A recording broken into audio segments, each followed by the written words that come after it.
What's that? Do you hear that aerial bombing coming in right now? Oh, shit. Yeah, what was that? What was that? Sounds like I don't know.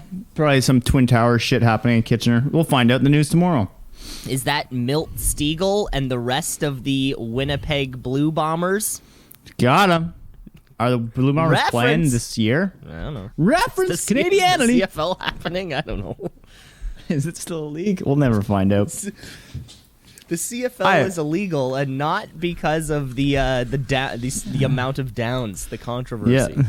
Yeah. Stay tuned to find out why. Click to find out these facts that make the CFL not allowed this year. Hint, hint, it's not the pandemic. It's not what you think. Yeah. Crack on? I'm cracked on. Can we HIT? I can't say it without your permission. No, you could kick it. Oh my god.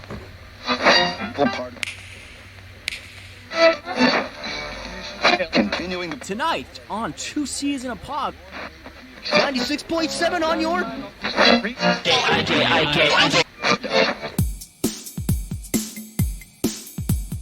Two C's in a pod, two C's in a pod, two C's in a pod, two C's in a pod, two C's in a pod, two C's in a pod, two C's in a pod, two C's in a pod, two C's in a pod, two C's just like two C's in a pod, because we're two C's in a pod, just like two C's in a pod, two C's in a pod at gmail.com. It was saying it like that, which is just so jarring, Cam. Oh, it's first thing in the morning.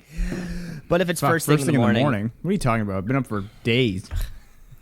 Wait, that's not good, Cam. If it is first thing in the morning, if Cam has kicked it or hit it, I guess in that sense, like you just said you did. I said kicked it. But then you spelled HIT. We're not gonna. Yeah, I know. It's mixing the. It's getting the. Like it's all about listener engagement. Listener engagement. It's early. You think John Derringer is hitting bangers off the top of the hour? No, he is. I was at the park throwing a stick at 6 a.m. this morning. That's great. Well, you haven't even introduced yourself yet, Cam. You can throw all the sticks you want. The listeners don't care about sticks you're throwing. They care about what they're listening to. So why don't you go tell them? I'm your new stepdad. And that was it. Okay, so I guess my name's Cameron Osborne. I'm the one who's going to try to keep this this show on the rails here. You're listening to maybe just one C in a pod. I'm not entirely sure. I'm sitting across the way from Cam LeClaire. His hair is gelled. He's got a Hawaiian shirt, and for all I can tell, he is checked out from everything. Well, today is the first day the pandemic restrictions are lifted, so I'm going to go kiss some homeless people. Yeah, not many people know this about you, Cam. Very charitable man. Love giving kisses. Yeah, you have a program called Kisses for All, which is where you just kind of go around to anybody, give them a kiss, and then run away. See, as long as you have a corporation behind you, it is not assault.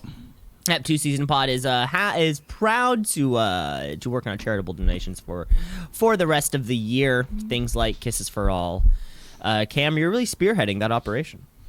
That's it. That's one of my 2030 goals is to give everyone a kiss. You already have you already have a 2030 goal. Yeah, set long-term goals, man. A man without a plan is the plan to fail. I plan to kiss everyone. So yeah, some people plan to in 10 years I want to own a home, or some people might say like in 10 years I want to have started a family. But no, Cam, you in 10 years you want to have laid a wet one onto just everyone in kind of the Tri-City area, I guess. No, we're gonna go global. We're going global. There you go, folks. You have 9 years. Kiss as many people as you can. It's not sexual. There's nothing sexual or weird about it. It's simply, you'll see those people on the side of the road with a sign that says free hugs. It's kind of like that. Yeah. Are you still seeing those? I haven't seen those in a while. I haven't been around, I think. Outside at all? I haven't been outside. In a public kind of square like that. I'm not one to give or want free hugs, I think, in the first place. Yeah, I don't know who's taking them. You must be in a pretty bad spot in your life to be like... You must be in a pretty dark spot, to be taking one of those free hugs by some, lanky white person standing in the middle of Yonge and Dundas Square. I just feel like my confidence is a little bit stronger than that. That All these free people hug. love me. Yeah, I think I got a little bit more. But folks, we got a great show coming up. It is Monday morning. Hey, how was your weekend? How was your first stage one weekend? We made it through the third wave. This is probably it.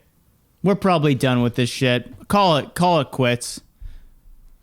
I think we're done with this pit. We're done, right?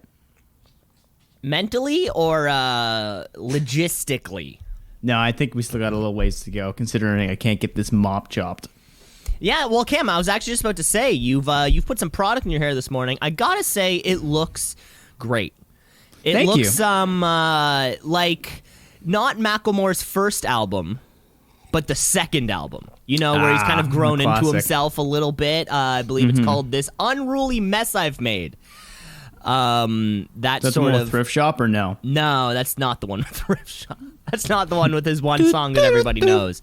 Has that track Downtown, which is a fun little song. It is a see what I may have said this on the podcast here before. For me, the appeal is not Macklemore. It's Ryan Lewis. A lot of people I've been saying this too. I've been saying this for years. I attended a music festival where Macklemore was playing, and it was the summer that Thrift Shop track came out. So he was never hotter than he was. But it was like main stage, but like middle of the day. I don't know. I'm not booking the show. Ryan Lewis back there on his little DJ pedestal, a big Microsoft Windows logo right in the middle of it. This guy crushes. He does not get enough credit for the work that he does. You know, he's like that. He's the Dr. Dre behind Eminem. You know, would Eminem be where he is? He is the E Street brand behind Bruce Springsteen.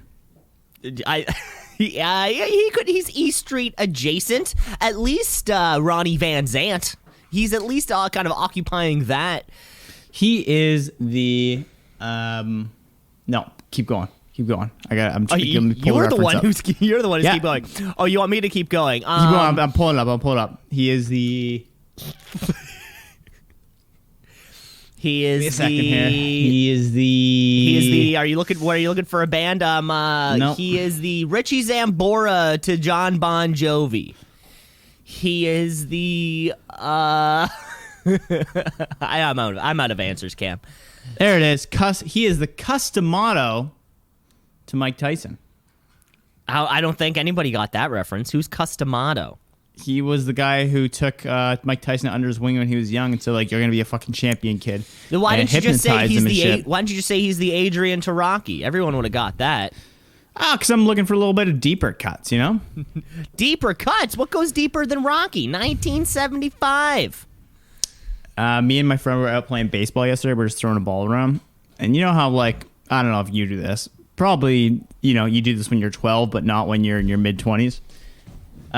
You go to play pitch, and you're like, who are you? And you're like, I'm CC Sabathia, and you're Jose Molina catching, right? But then I like to be even more specific. I'd be like, I'm CC Sabathia, 2011 season, when he was typically not a starter, but more of a reliever after his second knee surgery. Now, this is interesting. This is not the first time that CC Sabathia has come up in like very casually on this podcast. Out of the hundreds of pitchers, at least a dozen or so that you can kind of name right off the top of your head, we keep going back to CC. I'm Ricky Romero when he was I don't know pitcher why that is. before he blew up his ERA. Maybe we're big Indians fans. Maybe we're big Yankees fans. I'm not entirely sure. But for whatever reason, Cam, no, I've never done this, but I've played baseball with you where you have also done this. Yeah, so that's normally something I like to do. I like to pretend. So yeah, you're my only. When you and I used to play the old pitcher catcher, nothing sexual. Take it easy. Just two men in their early 20s pitching and catching. Nothing weird about it, or nothing risque about it. Yeah, you and I would kind of play those roles. And then the pitcher always tries to get that last out, to win the World Series or whatever it might be. And you then know? if they walked, though, they actually swung. So every we pitch, never lost the game. every pitch is a strike, and Far outside, still a strike. still outside. I don't know. The ump's not calling them over here. Yeah, they're taking some wild swings out there. Okay, it's great that you're getting outside, staying active with the beautiful weather. Speaking of staying active, went for a hike on a trail yesterday. Pretty Oh, well-maintained trail. Okay, Not like a crazy hike. And you have boots. You've got were you wearing your hiking pants? No, I didn't need them. It was like a pretty light trail. Enough where like casual people can walk on it. And there's quite a bit of people. So I wanted to throw something your way, Cam. Is this a let's this say- a social situation? I think so. Yeah. We're back. Social situation. It's been weeks since we had a That's been- social situation. Cam, this was a hot topic of yours around when people were being counted going into the Freshco. I really thought it was a segment that was going to kind of take us into the future. We kind of reposed a bit, but we're back. We just haven't seen May's social situation. It's difficult when you don't leave. That's a good point. Okay, so this one's a little bit. I think this one you might need to change the social norm on because I think it's a radically accepted social situation, and you'll hear my point later on. So, Cam, theoretically, if I'm walking down a trail and I pulled down my pants in the middle of the trail and took a poo, what's the expectation? Okay. This is also part of a broader spectrum of things. We're for me. we're getting into things. So, simple answer. Simple answer. The expectation is just go far enough off of the path that it's sort of not right there, because nothing would be worse than let's say leaving let's poo in the somebody's- middle of a trail. Let's say somebody's walking their dog on a leash. You don't want that. You don't want that leash to. You don't want your poo to be in kind of dog leash distance. I would rather it's a little bit further out. So a dog doesn't smell it or something. Perfect. So now we're walking a dog down the path, and it decides to take a poo, not on the side where you're saying, but in the middle of the trail itself. What do you do? Wait. You're talking about the dog dropping a deuce, not you dropping a deuce. This second situation is now the dog. Okay. Unfortunately, we had dogs. We would walk in a forest, like a forest path, also off leash. Eventually, they figured it out. You poo off of the path. But if they ever drop one on the path, you kind of have to and you never have a bag on you because you're out in the woods. You're thinking to yourself shit. So now you got to kind of maybe use a stick or a leaf. But yeah, definitely remove it from the path. How about a fucking horse? Horse shit. Well, I don't own a horse. I've seen horse shit. I love. That's what I'm saying. No one cleans up their horse shit. Nobody cleans up horse shit, and this is a problem in the country and in the city of Toronto. You'll see those cops on horses because it's 1876. And you'll be walking down Lakeshore or close to the waterfront or anywhere and just see big things of horse shit. No one's picking them up. Why is that socially acceptable? That's a weird one. That is a weird one. You're right. If your dog shit in the middle of the path, get it out of there. If I shit in the middle of the path, definitely get it out of there and arrest me. A horse, no one questions it. Like, watch out for the horse shit in the middle of the path that's overwhelmingly large. Yeah, the response is always, "Oh, it's such a beautiful and majestic creature." I'm very anti-horse. So you were walking down this path, and there was some horse shit. It's not like one piece of horse shit, because when a horse walks somewhere, they shit everywhere. If a horse walks in the woods, does it even take a shit? Yeah, and they're huge. It's it's big. It's often crumbly, so it kind of leaves a little trail. It's not just like a horse doesn't stop and go. A horse walks and kind of lets it all out. You're right, Cam. Yeah. You're right, Cam. Not enough people are caring for their horses properly. I've thought about this yesterday, and I can't wrap my head around why it's socially acceptable for a horse to take the shit in the middle of a road, middle of a path where people are walking, or the sidewalk for all I know.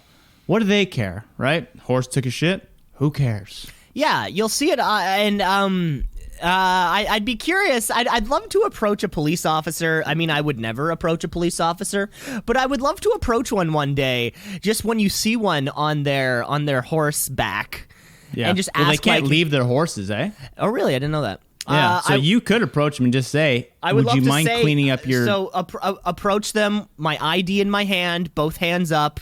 Yeah. Very, very, very shirt openly, off to make sure they know you're white. Very much so. Shirt off. I have a bit of a tan right now. Very much so. Just like, I have a question. I am safe. Everything is okay. Right. Pull your pants down so they know you're not hiding any guns. So you're naked. Yep. Open up my anus. If your horse takes a dump, who picks it up? I'm already on my knees. I already have my hands behind my head. He now sees your spread. I am spread like a starfish on the ground, screaming up at this police officer because I have a question and I wanted to ask him in a safe way, and that's how you safely approach police officers. That is a good question. Maybe we'll find some of that information out for next week. Are you a police officer or involved with the law in any way? Let us know. twoceesinapod@gmail.com. We would love to hear from you. Speaking of looking into next week, how about we look into the week in the past, Cam? Do we have any notes or amendments that the fans have let us know that we fucked up? I actually don't have any notes this week. Last week was perfect.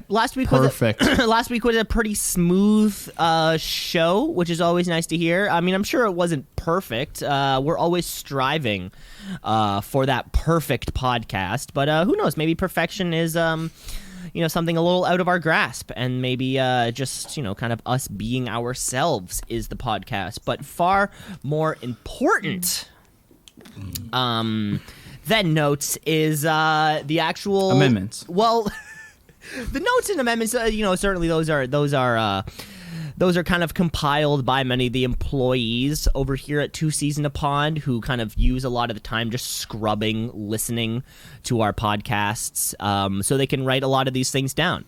It's like whenever you watch one of those podcast videos online where the text is immediately written underneath it, there's some intern somewhere listening to the episode, furiously typing every single word that's happening. Oh, you're talking about closed captions? Yeah, exactly. There's somebody furiously typing all the words that are coming out, so then those closed captions can be later kind of added on in post. So yeah, that has to do with our interns. However, we did, I'm very proud to say that we did get some listener feedback in the form of an email. Dear twoceesinapod@gmail.com.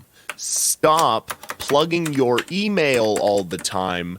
Nobody is going to write you. The email address, twoceesinapod@gmail.com. We probably say it 7, 8, 9, 10 times. 12 times a year. Yeah. An episode, maybe. I think it's actually included in a few of the theme you songs. could also just message us directly. Most of you have our contact information. No, it doesn't work. I think twoceasonpod@gmail.com. And then .com. we've also merged that with the previous email regarding any of your sub-dom questions. Cam and I are really opening up kind of like a sex health line. Sexy. It's like the old Love Line with Dr. Drew. Yes, it's like Love Line with Dr. Drew, except way less things and butts, Cam. But I gotta say, we have a listener email this week that came across the desk this morning. Only open the emails the morning of, so you're the most possibly prepared for anything that might happen. But Cam, we have an email here with the headline or the header, March Madness Arrested Disaster. Uh-oh. Hi, Cams, longtime listener, first-time emailer here. Love what you guys are doing in the studio every week. However, something from episode 72 is really grinding my gears. Tobias as the best character? How dare you? Maybe eliminated in the first round? Who do you think you are? The goats of the show weren't even included in your bracket. No Barry Zuckerkorn, the terrible lawyer? You two probably wouldn't know maritime law if it splashed you in the face. No Anyang, the only exotic character, is excluded from your bracket. How convenient. George Sr. stole his family's banana stand idea, and now you are stealing his spotlight. And there was somebody else I was going to mention. Can't remember her now. I think her name was kind of bland. I'm drawing a blank. She had a mouth, though. Was she funny? Anyways, love you guys. I'll tune in next week. Wow. Thank you for that. Thank you for that listener email. Wow. Cam, anything you got to say to that right off the bat? We do support Ongyang. Anyang. Hello. Yeah, we're a pro Ongyang podcast. Get that out of the way. But otherwise, you're wrong. Well, Cam, I think it's a lot of good points are raised here. I wouldn't know maritime law if it did splash me in the face. Splashed you in the face. Cam, you wouldn't. You might not know what time 3 bells is, for all we know. And that's a good point. We included many of the Bluth characters in that bracket, but who knows? There should be maybe a follow-up bracket with a lot of these peripheral characters that are also so important to the plot. We have Lucille 2, Stan Sitwell, Tony Wonder. There are enough characters that, hell, Cam, maybe we should make a bracket for next week involving all of these guys. It's not a terrible idea. Thank you for the feedback. We appreciate the thought put behind that, firstly. But your opinions are not respected, just so you know.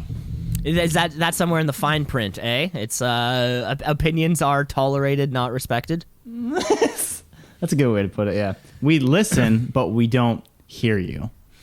Yeah, okay. I think that's what they say. Okay. Interesting business model there, Cam. Well, yeah, thanks for the feedback. We love hearing from our listeners anytime we can. Yes, sir. Yeah, no, that's great. We'll consider your opinion. I think you are right though that Anyang is a person. Anyang. Great. Well, thanks for the shout out. What do we got here? We're 23 minutes into the podcast, something like that. Hope you're tuning in here. Cam, you got anything going on for the next few weeks, considering now that things are wide open and pandemic's over? Next few weeks? No, nothing really. Very much looking forward to the corporate retreat. We're, I guess, a couple weeks away from leaving, from heading out to that. Very much so excited for everything that comes with that. Yeah, that's going to be a good one. I know you want to play some disc golf. I'm still hesitant. It's a long drive there, but we are there for quite a while. Well, yeah, you can think about it more as the weeks I guess go we don't on. really. Yeah, I guess we don't really need to make that decision either because we are just so close, right? Yeah, it's kind of like and it's so easy to bring that shit up to boot. Exactly, it's kind of like it can happen, it can not. I think it said it was about an hour drive from where we are, but then I kind of thought like everywhere we were last year was an hour away from where we were, so no real different there. You and I wake up at the ass crack at dawn. We can be back before anyone else even wakes up. That's a good point. See, yeah. Cam, because when you and I are together, we wake up pretty damn early. Yeah, well, last time you were up, we had Miss Darla May waking everyone up, but that's just what I come to expect now. That's the life. It does make me somewhat more responsible because now I know that, like last weekend, hanging out with Park, Shane, Connor, and Park and Shane, they went till like 4 or 5 a.m. I can't do that anymore. I can't do that. I could never do that. But on top of that, I just had to say at 1 o'clock, like, I'm not that tired, but I'm going to have to wake up at 6 or 7. I don't really have a choice. So, unless I want to run on 2 hours of sleep, make that decision now. Yeah. Oh no, maybe it's not quite there anymore. Even last weekend, I packed it in. Yeah, at midnight, maybe even just before, and the adults were still going strong. I don't know. I just couldn't do it sometimes. Sometimes I think the older I get, the more I'm comfortable with leaving the situation. I kind of look at it as like garbage time, like past 1 a.m. Oh, okay, right. So it's you're up by 26 points, end of the fourth quarter. That's kind of what it feels like. I'm like, how much better is this night going to get? The other team past took 1 their o'clock? stars off already, so it's like, well, I might as well just fucking just hit it. No one's gonna knock you for falling asleep early. Yeah, I don't know. Sometimes, if it's like 10 o'clock at night, I'll knock you for falling asleep early. Yeah, I think anytime after midnight is fair game. to fall asleep now. We're too old for this shit. I feel like the only people I know who can stay up kind of that late consistently are also the ones who not all the time, but are sometimes doing cocaine. So I feel like just having kind of cocaine in your system, or it's like your body at around midnight to 1 a.m. is expecting that little coke energy bump. So your body kind of prepares for it, and it kind of keeps you going maybe for a little while through the night. But yeah, God, I don't think I've stayed up, like had a partying night past 1, probably since New Year's maybe. That was the last, I think New Year's Eve we probably went to 1:30, maybe even 2. I think since then I haven't had a late party night. Just can't do it. I mean, I'm sure I could do it. I'm sure I could, but here's the one thing I noticed ever since I got my Garmin like smartwatch thing that tells me my heart rate. Basically, it doesn't for my resting heart rate, which is the heart rate that your body, if you wake up in the morning, you can tell your resting heart rate before you even move. Put your finger towards your pulse and count, I don't know, look at your watch or look at a time, figure out 15 seconds or 30 seconds, and then count how many beats you have there. So if it's 30 seconds, multiply it by 2 and you'll figure out your resting heart rate. So that's your heart rate when your body's not doing anything. Basically, the lower it is, the more athletic you are and like the better rested you are. The higher it is, basically the higher it is, the more tired your body is and the harder it's working to get blood everywhere because it's just in a worse state. So mine is typically best on Fridays because Saturday hits and I'm going to lose sleep because I'm going to probably be up till like, I don't know, midnight tonight, wake up at 6 or 7. So that's only like 6 hours of sleep. Now that's spiked up to probably, it's right now it's at 54. It's probably going to spike up to about 60. Wow. Those extra 6 beats, those are big. That's one every 10 seconds. Then if I'm on like 4 hours sleep, then it's going to be like 67. And that's like crazy high for me. But that's when I started to realize, I'm like, oh, sleep does make a difference on your body. I don't know. I'm looking at a dead face right now, and he's saying, "Cam, move on with this segment." I'm not. It's not a dead face. It's a listening face. Cam, I can listen to you. It's not always about interrupting and excitement. Sometimes, Cam, if you're interested in your resting heart rate, boom, tell me about it. Boom, stud. All right. Well, I'm trying to keep it low. I'd like one day to have it hit 49. I think I've gotten very close. That's your goal. You have a resting heart rate goal. Well, I know I can do it if I get good sleep and do not drink for about 1 month. But every night's consistent. What would be the point of that? I just want to see how good I'll feel. Like my body will feel after that. So I know if it's at that point, then my body's like supercharged. You do sober months every so often for some reason. Just to challenge myself to say, like, do you have discipline in you still? See, what I find, it wouldn't be the discipline thing. It would be the boredom thing. That's part of it. Like, you don't you drink and do drugs because you're bored? Yeah, but then you have to find other things to do. Oh God, like what? It's fucking Scrabble? I suck at Scrabble. I think you end up just going outside a lot more. Chess? I suck at checkers. Why would I stay sober and try to learn checkers? Euchre? Fuck that. You go. Yeah. Fuck that. Nothing worse than when people are like, "You know how to play euchre?" And you're like, "Nope," and I'm not learning tonight. Oh my God, I've played euchre once, and it was not the worst experience of my life, but a top 7 maybe. Top 7 worst experiences of your life, because now I'm too old. It very much so you cannot teach an old dog new tricks. So now if I'm sitting here as a 29-year-old man learning how to play euchre, the other 3 people I'm sitting at the table with definitely know how to play euchre. And it's the one type of games where it's very quick and not spoken about. It's just kind of like card, bam. Card, bam. It's the expectation that everyone knows how to play. And for me, it's like, let's slow it down.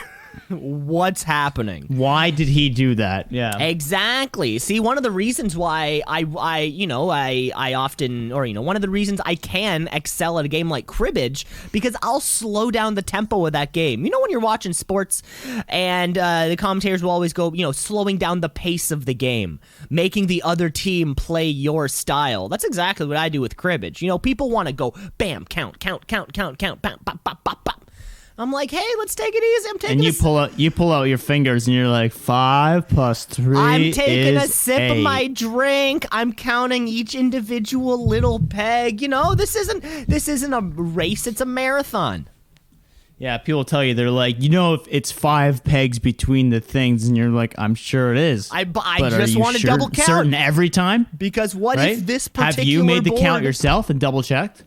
What if this particular board was not so?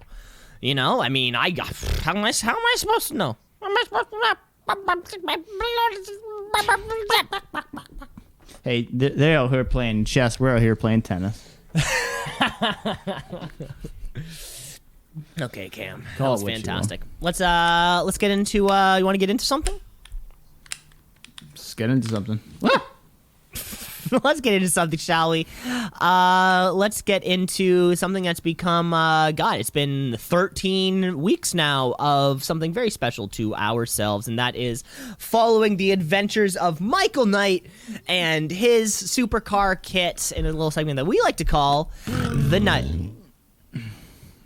I like to think that it's Kit done? followed by Michael. You done? You done? I'm gonna have to edit. I'm gonna have to edit that out now. It's the nightcap.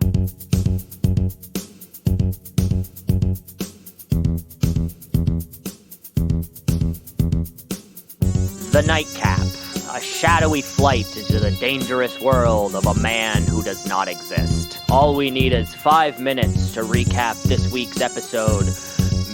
Maybe less than 5 minutes, but certainly not more than 5 minutes. We're gonna need more than 5 minutes. We've never edited a damn thing. I am very specific with the interns what will stay and what will not stay in Listen to episode 23. There's a lot of bleeps in there after you started going on about Israel-Palestine. Well, yeah, because I very controversially said that we as white people should not be commenting. And Cam, you really put your foot down. It was like, no, I don't want our podcast being so agnostic towards something very important. We need a stance. Yeah, we need to take we need to take a firm middle stance class, that gets people riled up. non-denominational white men from the West. We need to take a stand on this because what we need to do is find one headline and just defend it, but not read the article. Exactly. We don't hear Rogan talking about it, so we need to be the ones to talk about it. Or unless maybe they're talking about it on the Joe Rogan Experience. Is that a Spotify exclusive podcast? I wonder. Anyways, we're getting too far away from this. We're talking about episode 14 of Knight Rider, Heart of Stone. Cam, we're going to put 5 minutes on the clock because that's all the time that we have. If we end early, great, we can talk about it. If not, we shut our lips. But let's take ourselves back to a beautiful, the crest of winter, 1982. It's been to episode 14. Cam, do you have your timer lined up? 10-4. I'm kicking off this week's episode.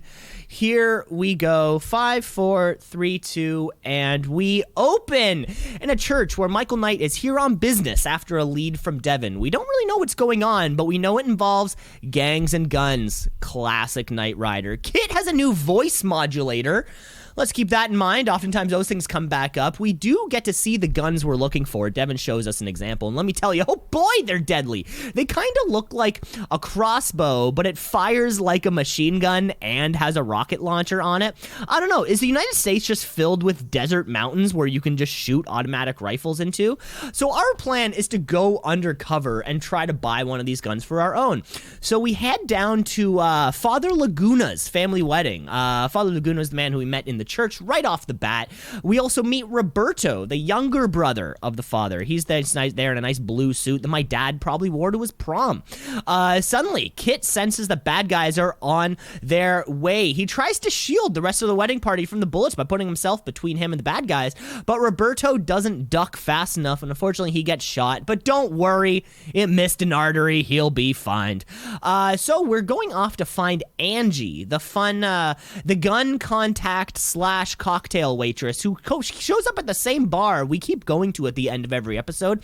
She's reluctant to give us her contact for the guns at first, but who can say no to those beautiful brown eyes of Michael Knight? We go to the bad guy's house, and it looks like they're just like having a party, which is pretty fun. We get into the meeting, and it honestly kind of seems to go well. $240,000 for some guns sounds like a fair deal. I've never bought a gun before, nor have I ever had that amount of money. Right then, Angie sneaks into Roberto's hospital room for some reason. More on that later. Devin delivers us the cash, $240,000 in a nice briefcase. Who knows how much the briefcase costs, though? So it sounds like we're good to go. We hop in the car with Angie for a classic middle-of-the-day desert gun exchange. Classic Michael Knight. Angie leads us into a warehouse where the deal will be taking place, but she fakes us out. Now she's holding us, Michael Knight, at gunpoint. She steals the money. Angie runs off, but luckily Kit is there to make the save, and we hop in. All right. After that, Angie turns out has a helicopter waiting for her. Where did this come from? We'll never know. Definitely the same shot as the first episode where they used the helicopter. We'll talk about that later. Michael Knight chases her with Kit, leading to one of the better chase scenes we've had so far, where eventually he puts it on autopilot, gets out of his sunroof, and is about to grab onto the helicopter because Kit has put on the jammer signal onto the helicopter, making it unable to fly in a straight line. But after just about hitting a cliff, they have to bail on the operation, leaving Angie on her merry way. Well, Michael doesn't stop there because he always gets his man or woman. Anyway, he now has to find out who is this lady, what does she want, and why is she trying to turn on him. Michael goes to a priest and asks, who is this lady? Tell me, what is her real name? But because of his fatherly duties, is unable to provide the information. Goes to a nurse and says, this is life or death. I need this information. Says, all right. Is this the lady you're looking for? Angeline Martin. That's the one. So, Angeline Martin, after going through Kit's software, manages to find the address she's been staying at, including all her background and history, and corners her in her apartment and takes back the cash, saying, what the hell's going on here? They've now developed some sort of friendship after fucking each other over, and now Michael and Angie are coordinating for the real drop with the crooks, not this little fake drop which Angie had planned. Real drop's going to go happen with the crooks, and they meet up with them, but these crooks actually have a trick up their sleeve.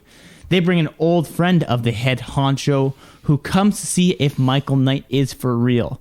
After Michael Knight leaves, the crooks go ahead and say, I got a sneaking suspicion this guy's a cop. So, Devin comes to Michael's hotel room that night, unknowing that these people know that this is a scam going on, and tells Michael Knight that Pablo has escaped prison, and Devin suggests they do not do the drop for the exchange of weapons. Michael says, I ain't scared of no ghosts, and goes ahead and pulls the operation off. He ends up going to the scene and realizes, oh, this isn't a casual drop. This is an ambush we have where we see all these guns firing off grenades with machine guns, a wild exchange of weapons, only to have the police arrive on scene and capture 80% of the bad guys until one gets away and the chase is on. Once the chase is on, Kit jumps in the tailgate of a car. Michael Knight enters the car, knocks out the driver, ending the whole charade. Episode over. Oh, time. That was close. You really rushed it there at the end. Oh, boy. Yeah. You need to recover from Yeah. They definitely filmed that helicopter scene that same day, though, because that was the same helicopter.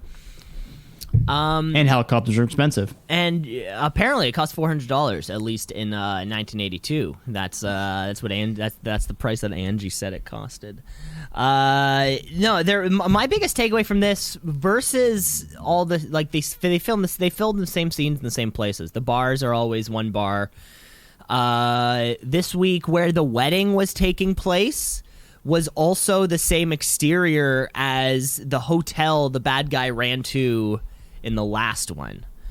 But my biggest takeaway, no, there was a huge ADR thing where they must have changed the family name to Stone after the filming happened, because every single time they said the word Stone, their lips didn't match up with whatever they were saying. And I'm not sure what's ADR mean. I believe it's automatic dialogue replacement or assisted dialogue replacement. It's the post-production element where, like, the actor would go into a little recording studio and then re-record lines because if maybe they weren't picked up properly when they filmed on location. I did not notice that at all. I definitely noticed a lot of the same scenery, but that one, I guess that takes a audio producer's eyes, ears. I don't know. Both. Eyes and ears. Both? Yeah, that's how you pick up on these things. You see it, and then you hear that it doesn't line up. Another fantastic episode. You know what, Cam? We are more than halfway through season 1 now. I believe 24 episodes total, and 23/24 was a 2-hour finale. So of course we'll have to maybe do 10 minutes for that series, for that season finale, and then who knows, maybe move on to another show. Yeah. I'm curious how this one's going to end. I'm sure it's going to go into season 2, so it's not really going to have a definitive ending to it. Well, there's 4 seasons total, but maybe just like most shows, there or just like shows back when they came out weekly, you couldn't binge them. You'd have to wait. You'd have to wait a few months before the next season would come out. So who knows? Maybe. But when is Bonnie? Is it Bonnie? Mrs. Bonnie? Bonnie drops out in season 2, and then they bring her back. Oh, okay. I want to know when they slam. But no, it's PG, isn't it? No, they definitely don't. I don't think so. Or I think I read that like when they bring her back in season 3. Yeah, like there's more of a romantic angle. But they brought her back because the fans were pissed. So who the heck knows? I would be pissed if I was. I know I'm pissed right now. She's the only like female protagonist in the entire show, and then they write her off in season 2. So I don't know. So wait, sorry, was it like the Me Too movement that called her back, or was it before that? Oh, this is 1984, Cam. Jesus Christ. Close. No, they wrote her out because the producers of the show didn't think she was as popular with fans as she actually was. So then they do season 2, and then halfway through the season, all the fans are like, where the fuck's Dr. Bonnie? We love her. And then the producers are like, wait, we had no idea. How are the people communicating that in 1984? The normal ways, just word of mouth, people phoning, faxes were big back then. I'm sure you could also send a telegram. I'd like to speak to David Hasselhoff, please, and I'll wait. Or just, the hold. Reviews, when you have a critics who are like, yeah, it's great, but where the hell's Bonnie? Just normal ways. Cam, there was a life before Twitter. There was a life before the internet, Before Twitter? I don't think so. I don't believe it. Yeah. Show me the proof. Show me the tweet before Twitter. There was a time before Twitter. If you believe that. Yeah, but that was it. Another fantastic episode for you here. Do you have any other games kind of propped up, ready to go? I've always got a couple on my back burner. None for this week. I'll have something. You want to have something teed up for next week? I think a Wheel of Death is in. I think a whole new Wheel of Death with all new questions is being asked for by the fans. That sounds great. Yeah, anything, if you ever come up with little urban dictionaries or free on Kijijis, those are a little, Jesus Christ, Cam. I had too many berries. Then stop eating so many goddamn berries. How do I get big and strong, though? Tell me that. Not by berries. Bagels and peanut butter, chicken, broccoli, rice. That's how you get big and strong. Smoothie with berries, oatmeal, protein powder, almond milk, and peanut butter. Well, then you clearly have some other kind of gastrointestinal issue because I can drink that and be fine. So clearly there's something else wrong going on with you. Well, my doctor says I'm cute, so. Yeah, but is this the same doctor? Actually, my doctor's quitting. Is this the same doctor who for years said your testicles were the same size? They never said that. Oh, they just never brought it up. Asked. They just never brought it up. Yeah. Even the doctor. I did. Even the doctor didn't want to ask you. He was like, "Shit, this sucks." Man. I had one doctor who, when I was like, I don't know, because when they do your physical, they check your nuts. They don't. Comment Cam, if your doctor is checking your testicles when you have a physical, I think you're not going to a doctor. They check for hernias. They do so. They don't check for by grabbing your testicle. Yeah, that's what I'm saying. Yeah, they're not checking your Cam. You're going to someone else if they're taking time and observing your ball sack. Checking your nuts. They're checking for hernias. Call it what you want. So, but what I'm saying is they checked for a hernia when I was young, but then like I didn't get when's the last time you got a physical checkup? Not as long ago as you think. It would have been like early 2020. Okay, so like somewhat regular. In university, I never got one. Yeah, I would, because I'm like okay. I know this isn't gonna go well. Like, do you roll your own cigarettes and drink every weekend? Like, surely I do. Yeah. Classic doctor questions when you see them for the first time, because they want to know if you're smoking. They just want to know if you're rolling your own big pack of drum, the old pack that you can find. So yeah, just avoid. Anyway, let's get to our final game. I would go to the doctor regularly just because I get blood work done. So every single time you would go, and now things are different because you can, like, he'll email you the blood requisition form instead of you having to go to him. But back in the day, which is really funny. Why weren't we doing this before? Which is really funny because I used to be pissed, bless you, that I was living in London, Waterloo, and I always had to go to the doctor. It was a piss off because it was like for medication that I know I'm going to need again, bless you again. Why can't I just email it to him? Why can't I just call him? Why can't I just call him and he gives me the results over the phone? On the voicemail, it would explicitly say, no results over the phone. Fucking... And you're like, who do you think's on the other line of the phone, and do they care that much about my blood work? Who's listening to this, right? Cut to... That's my thing with voicemails, too. Why is there a lock on my phone, but then there's also one on voicemail? I don't know, because I think the lock on the voicemail supersedes the lock on the phone. It's older than the phone lock. Fair enough. Get rid of it. Get rid of voicemail. I'd say get rid of phone lock. All right. Anyways, no point of me finishing my story, Cam, because you're more concerned with voicemail locks. Sorry. Get back to it, Cammy boy.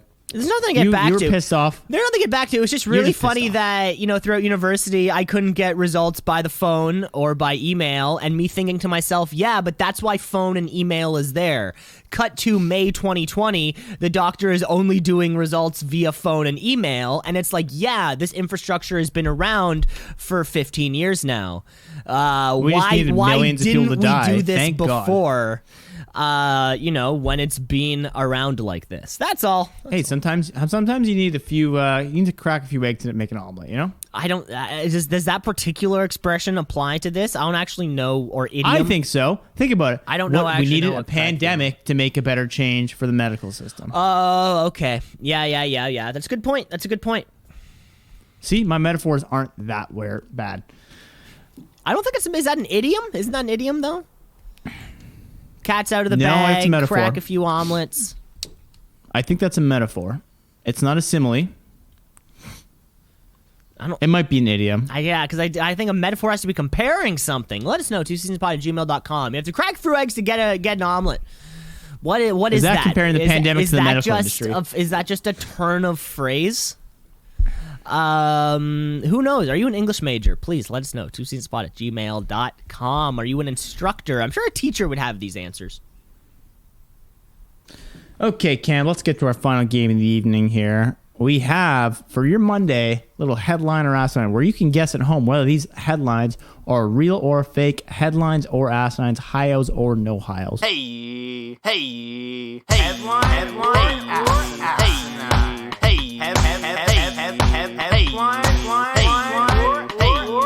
Headline Headline or asinine? Cam, I am going to start us off here. Sounds good to me. Headline or asinine, Cam. Fake hand grenade stops bank robber in his tracks. Stops bank robber. Yeah. God, you know what I'm. You know, as soon as I pictured when you said this, you know that the fight scene in Anchorman. When I think at one point Brick Tamlin, or who the Steve Carell character, he's just running around with a grenade in his hand. That was the first thing I pictured. Somebody comes in to rob a bank, everyone down on the ground, and somebody just pulls a grenade out of their pocket and goes like, "Don't make me do it! Don't make..." You know, he's already pulled the pin. Do it. But he's holding on to the thing so you can still put the pin in, because I assume that's how grenades work. Can you do that? I don't know. That's what movies make it sound like, though, so I'm going to assume. The power of film. Yeah, like someone would have to have a grenade, and like in one of those states that grenades would be like easy to find. Like in Canada, if someone was like, "Yo, here's a grenade," I'd be super skeptical. I'd be freaked, but I'd be super skeptical. You know, less so in the UK, a place where like violent objects just super do not exist. But who knows? You're down there in Arkansas, or MISSI, or Louisiana. Who knows? There could be people with grenades just like in their coat, like you're the Joker from The Dark Knight, and you're holding them all on one string. Would it stop a bank robber? Yes. Is it a headline? Also, yes. That's a headline. This one's a little bit of asinine, Cam. I don't know if you'd be able to stop a bank robber with a grenade. I also wonder if you can pull out the pin and put it back in. I think that goes in the notes and amendments. I think that's going in the notes. Yeah, I'd be freaked out if somebody was just like, "I have a grenade." I'd be like, "Oh shit." Yeah, and they showed it to you. You'd be like, "Oh man, that's not good." Yeah, that being said, I've never seen a gun either, so that would also freak me out. Our friend Park said that he saw someone flash a gun at him when he was on the 401. Yeah, I know people who have seen guns. But yeah, like, you know, same in that same kind of like, you look at my gat. Were they like, were they kind of threatened by them? Like, I don't think so. Look at me, I have a gun. No, it wasn't like, here's a threat, I have a gun. Just more just like, there is a gun in your pocket. Park got threatened with a gun. Yeah, but he's too tall. He gets threatened all over the place, right? Yeah, it's because he's loud too. It's because he's tall and loud.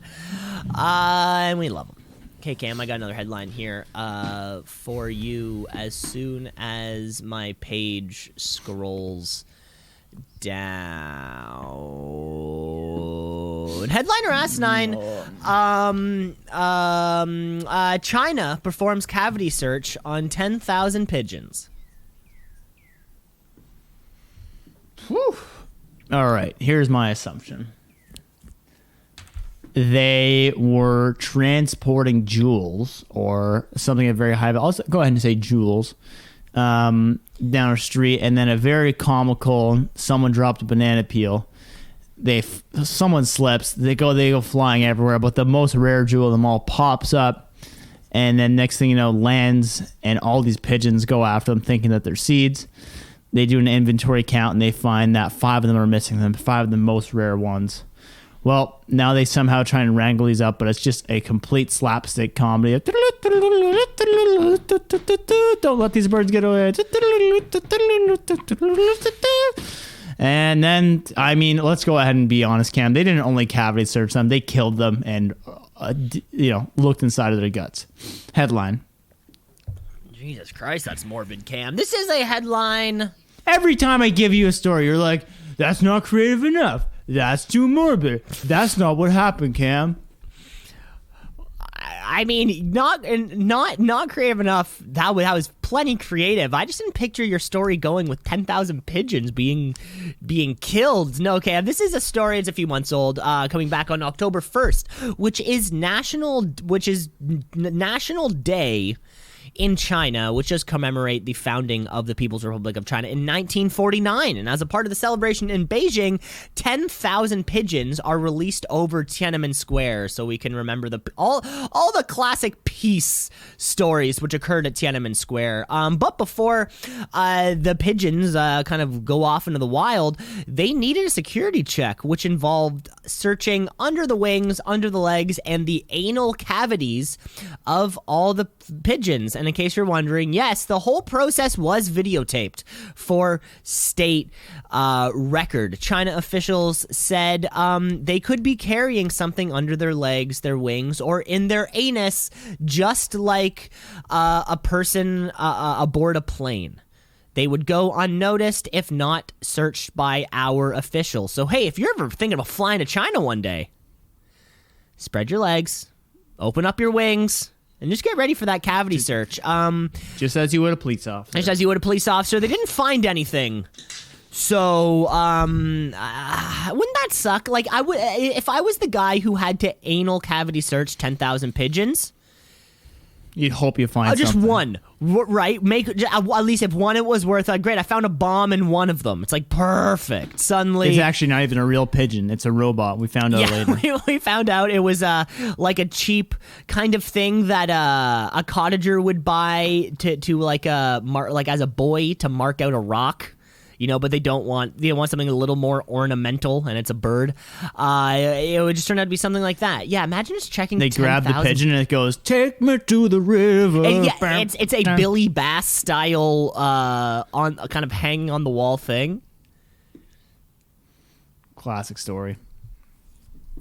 All right, Cam. Headliner asinine: happy endings back on the table in Louisiana.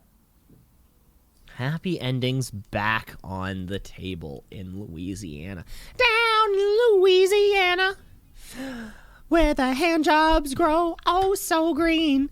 This could be a good story. And any kind of story that happens out of the southern United States when it comes to an issue like this, which there's an advocacy group behind it trying to claim their independence back.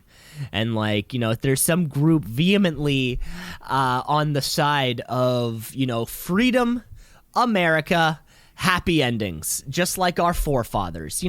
So for every controversial kind of thing, there's going to be a group that is very much so for it. Now, I don't know I've always wondered what the law is when it comes to happy endings and massages in the first place. I thought it was always not allowed, because at that point you're just going to kind of like a prostitute convention, a whorehouse, as it were. So God, how do you make, and is a happy ending back on the table? Does it mean that the only happy endings allowed are to occur when your back is on the table? And if so, I don't want it all splashing around all over the place, getting stuck in your chest hair. The milking style. Exactly. I would, milk, more like a cow. I'd rather be suspended kind of over top, hanging down below, and somebody's on with a cow outfit somebody's on a rickety stool, one of those kind of three-legged footstools, sitting down, big bucket.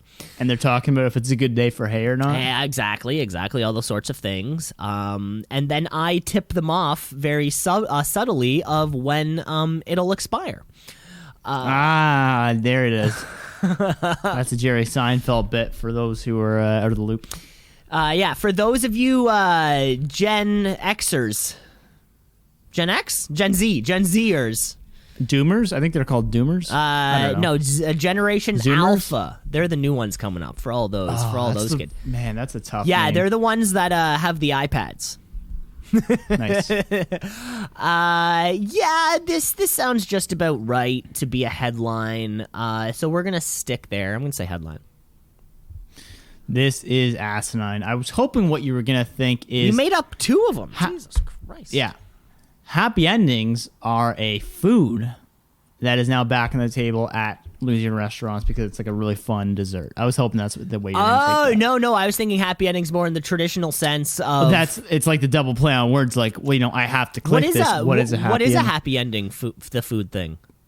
I don't know. I just made it all up. You wanted me to...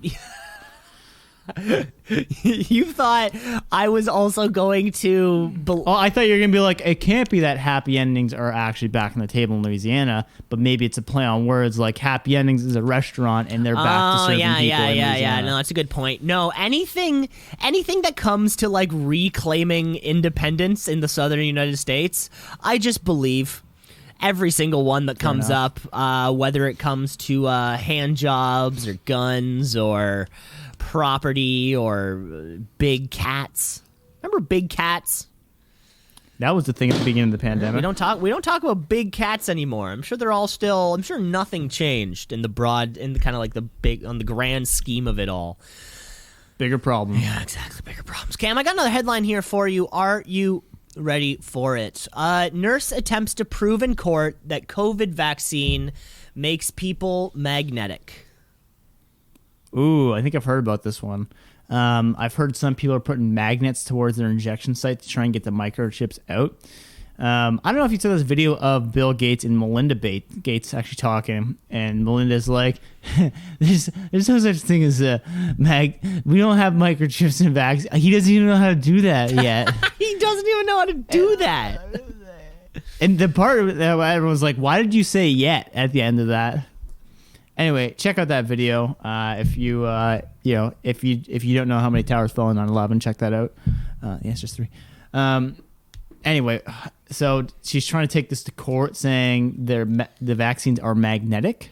Yeah, it makes people magnetic.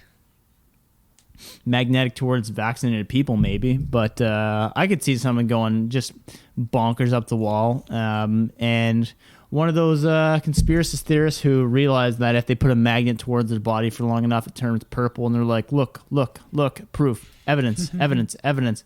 That's not how evidence works, lady. Headline.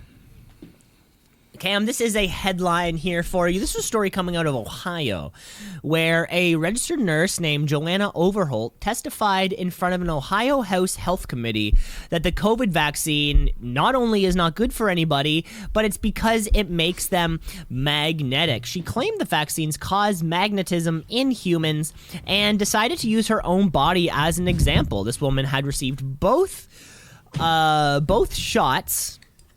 Don't know which ones, but both shots of whatever. And to show that the vaccines cause magnetism, she attempted by using bobby pins and keys, sticking them to her skin to show that they stuck. And newsflash, she's literally just covered in goo, and she's like, as you can see here, I am now magnetic. Well, newsflash to her. It didn't quite work. Oh, big bong rip down there, Cam. Smoking big bongs. Wow. She attempted to stick a key to her neck to show that the key would not move, but of course it fell off of her body as soon as she let go. She was really looking for one of those if the glove doesn't fit. She was trying to do an OJ. What Overholt might have been confused about was a substance called sebum, which is something that the body naturally secretes. A little tackiness that would that if it did meet normal objects, it would get stuck to your skin, but not because of magnetism. It's the kind of reason why you can take a dime, put it on the back of your hand, and it might not fall off. You have a little bit of sebum, SEBUM. Not magnetism though. Jury's still out on this one. The whole video is online. You can definitely see the moment where she just cracks with embarrassment. It's a good one. So that reminds me of the story I heard about these people who were very confused that they kept taking showers and nickels kept falling down in the shower, and they're like, what the fuck is going on? Okay. And I think they posted online saying, like, the craziest thing keeps happening. This won't stop happening. Every time I shower, nickels keep falling out of me, and I don't know where they're coming from. Right? And then a bunch more people were like, this also happens to me too. And what they ended up figuring out was they often took naps with their clothes on in their beds, and then loose change would fall out of their back pockets, then stick to their backs. And then they'd go in the shower, and seemingly this change came from nowhere, but it actually came just from their sticky backs. Oh, see, I thought it was because a lot of these people had accidentally, swallowed a $20 bill, and when they were just sort of they were just making change as they went. Jesus, big bong rip by Cam. All right, headline around. Everyone makes mistakes, says teen who karate kicked 74-year-old man into River Mercier. Karate kicks. Yeah, like, so when I picture karate kick, I picture the standard kind of like, one leg out, other leg kind of bent in. You're in the air, some sort of forward momentum. Classic style of kick. Everyone makes mistakes. So, the kid must have thought that he was being a hero. Right? He must have thought that for whatever reason, this 74-year-old man was a bad guy. And, he was helping whatever problem was. Kick him into the river. You've seen one too many movies. You think that's going to be a good one. Now, I'm trying to picture what this 74-year-old could have done, or what he could have thought he would have done for that to happen. Was he stealing a loaf of bread to save his family? Probably not. Had he just assaulted, as somebody even older, a 94-year-old for all we know? Probably not. I'm just surprised that this 14-year-old had the, the kind of out of all the moves to do, if somebody was like, stop that man, karate kick is one of the last moves that I think about. I would think of like a tackle or a punch or a kind of hold them back. I wouldn't probably jump into the air with both legs flailing to achieve a perfect sternum kick. You got to get yourself up there to kick somebody right in the sternum. Jesus Christ. It sounds like a great story. But I think you're trying to pull the wool over my eyes all day here. I'm going to call this one asinine. This one is a headline out of the UK. The only one. The old double one. So Benjamin Bridgman, who is 19 but actually 17 at the time, is being jailed for 10 weeks for this attack on a 74-year-old pensioner. He is going to plead guilty for the assault by beating Warrington's Misgate. Oh, that's just the court name. Sorry. Anyway, the story here is that the 74-year-old man is fishing at the end of a river, casting the water in, and this kid who's 15 and the kid who's 17, they decide we're going to do a great Snapchat prank, and he charges at him and does a flying kick into the river. Now, this man is now trapped in the water because he's old and doesn't know how to swim. And two young girls actually come in and grab each other arm by arm and link up and manage to grab him, taking him out of the cold water while these two little punks run off. The two little girls, deserve to be named, Ellie and Chloe, helped the father out of the water. These two saw it as a funny action, but this could have cost the man his life. And after, some deliberation in court, he basically said, I know it was wrong. I made a mistake, but everybody makes mistakes. Okay, wait. Okay, I'm still confused on how this story kind of came to be. So the karate kick was the prank. Yeah. But you still had to kick the person. What do you mean? I'm missing what you're saying. Like, to me, that's not a prank. That would be the assault. That's the assault. Like, yeah, so let's say it's kind of like it's someone like punched you in the face, like it's a prank, bro. You're like, no, that's assault. That's not a prank. Because how I would picture the prank would be something like old man's fishing, and then the kids run up, karate kick, but intentionally miss him, and then the kid goes into the river themselves. Like, He basically said he didn't know that he was 74 years old. He thought he was much younger and thought it'd be funny, which it still doesn't make it funny. Yeah, it's like it's like that's not a joke, that's a lie. It's like when somebody will say, like, do you like raisin bagels? And someone's like, no, just kidding. It's like, that's not a joke, that's a lie. I don't know. I can tell by the blank look on your face, you know exactly what I'm talking about, Cam. I get what you're saying. It's like exactly like I said. When someone punches in the face goes, it's a prank, bro. No, that's just you saying that. That's not a prank, bro. So anyway, these guys are going. The one kid who's under 18 is going to juvie for I think 15 months. The other kid's going to jail for 10 months. So I don't know how the UK jail system works, but if you're in the States, your life is basically over. Are we certain about that? About them going to jail? About your life being over? Because I'm pretty sure Brock Turner just graduated from university, so I'm pretty sure your life's not over. Oh, good for him. Well, I'm glad we got an education. Okay, are we ready for your final headline? Yes, sir. Okay, here we go. Final headline here on the table. Prison guards failed to notice for hours that an inmate was beheaded. Oh, I'm hoping what they did is like a classic Escape from Alcatraz type where they were working on the paper mache head for months. And then... No spoilers. No spoilers. They went. I don't know. It's like an 80-year-old movie, so I think we can spoil it. But anyway, they take the man's head off in this story you're telling about, and then just plop on a paper mache head while he's sitting there with a big smile on, like reading a book or something like that. And then after months, like, "Hey Jimmy, it's time to turn the lights off." Jimmy? Hey, that's no Jimmy. That's a paper mache. And then something like that occurs, and the head comes rolling out, and everyone's in gasp, and they're like, "It's just a prank, bro. It's just a prank." Headline. No, asinine. It's just a prank, bro. This one is a headline here for you, Cam. This is a story coming out of California, where Jamie Osuna was held in a cell with a man named Luis Romero. One morning when guards were making their rounds at about 7:30 a.m., they found Romero without his head. They also found... Did he have the paper mache head? There is no paper mache head. However, Romero's eyes, ears, fingers, and lungs were removed from the body in a particular act of violence. Now, Cam, prison violence happens more often than probably the prison systems would and like to admit.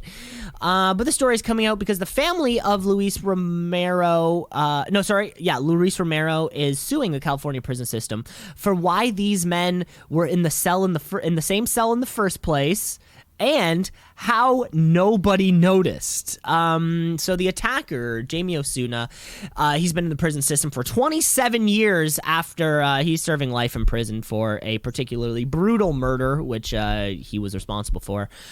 He also suffers from significant mental illness, schizophrenia, personality disorder, and has a history of attacking his cellmates. Family wants to know why they were in the cell in the first place, but they also want to know, how did nobody notice? The report filed by the California prison system shows that no safety search was conducted in the cell for at least 4 hours prior to his death. And the last safety search that did occur, the officers never removed the bedding and the bed sheets from the cell, from the prisoner's sleeping area to check for weapons. Of course, the beheading happened which is commonly referred to as a shiv. We all know what it is. It's something sharp taped around something not sharp. We've all seen prison stuff. We know how this goes. It also seems to be a little bit maybe suspicious to say that the guard station happened to be empty during the time that the coroner estimates that the prisoner was killed, somewhere between the hours of 1 to 2:30 a.m. prior to that.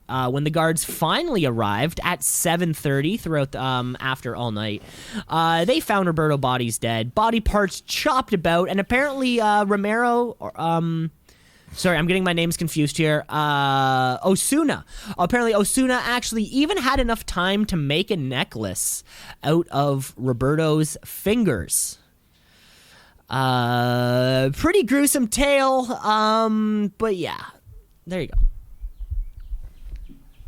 Jesus Christ, you're this. Sorry, I'm allergic to bullshit. That's not a real story. Everything is coming out of you today. You're hitting bong rips, sneezes.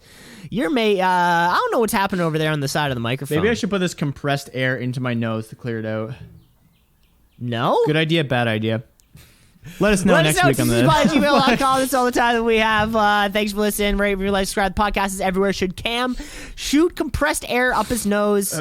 Another one, eh? What do you? Oh, Jesus Christ! I'm the only one holding a level of professionalism over here on the podcast. Thanks for listening, though. We'll be back next week with our hot episode 74. Episode 74 coming to you, not live, but a little bit pre-recorded. And hey, never forget, Chick-fil-A is Post Malone's favorite restaurant. Maybe it could be yours too now that it's coming to Canada. We'll talk soon, folks. Take care. Enjoy your week. Take care, folks.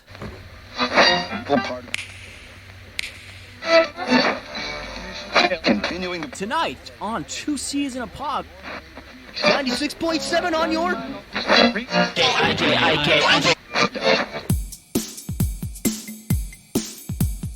Two C's in a pod, two C's in a pod, two C's in a pod, two C's in a pod, two C's in a pod, two C's in a pod, two C's in a pod, two C's in a pod, two C's in a pod, two C's just like two C's in a pod, because we're two C's in a pod, just like two C's in a pod, two C's in a pod at gmail.com.